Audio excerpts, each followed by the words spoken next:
Everyone, my name is Gaurav Kumar. I am a student of BSc IT third year.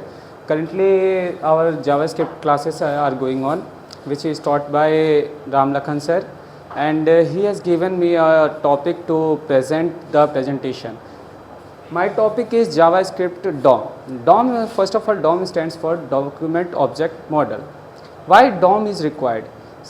As we know that HTML creates the web page, which is a static web page, but we also need to make our web page functional, that it will help us, the image should be changed, or many other things functionality we can implement in them. So for that JavaScript helps us. It provides us the facility to manipulate our web page. So for that JavaScript we have to access our HTML web page. For that we have 5 methods.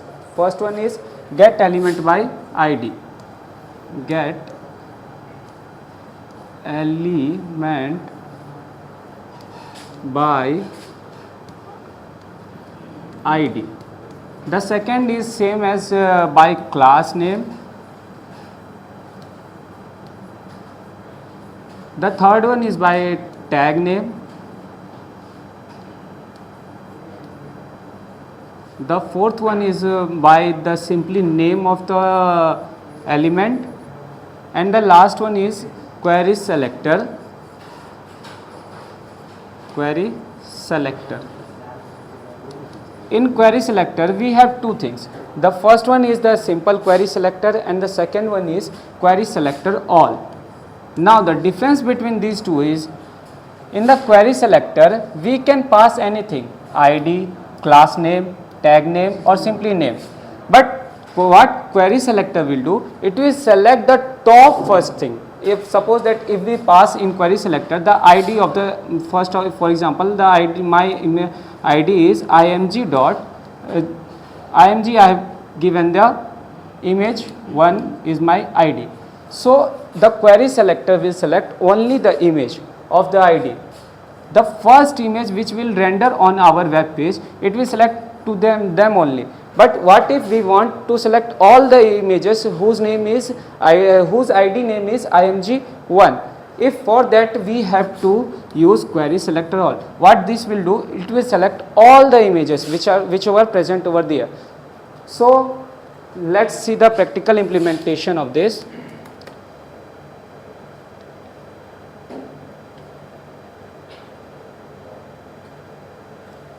So here is my simple web page I have created. Here it's the image of Spider-Man.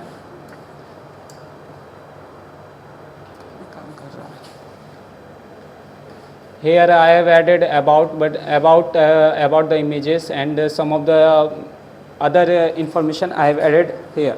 So to manipulate this, we will just see all the commands, all the get elements by ID in class name we will see at here. Suppose that I have, first of all, I have this image, the Spider-Man, this image I have here.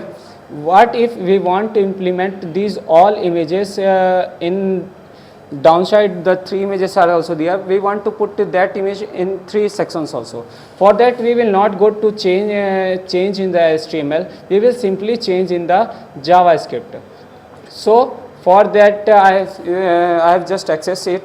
Let is the keyword which is used, it is a keyword, and here small image is the variable name.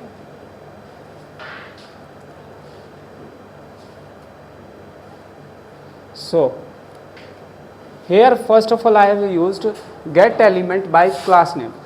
Let's see what is the class name of that. The class name of that is here image src.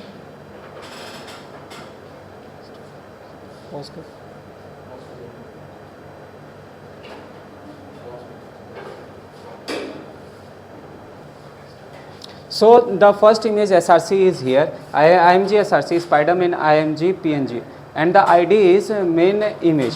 So let's select this image and change it in the JavaScript. So I have used I am using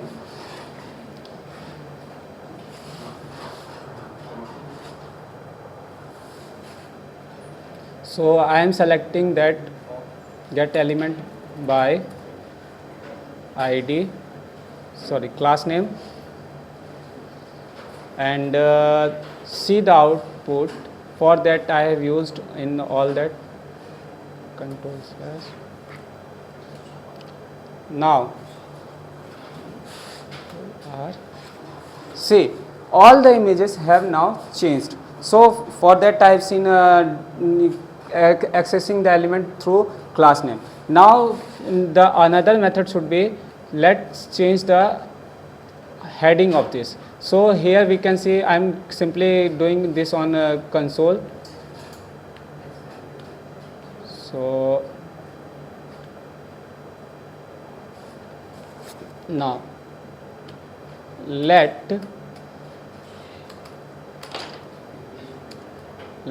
para equals to document dot get element by tag name.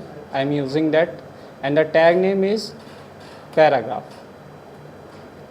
So uncount syntax.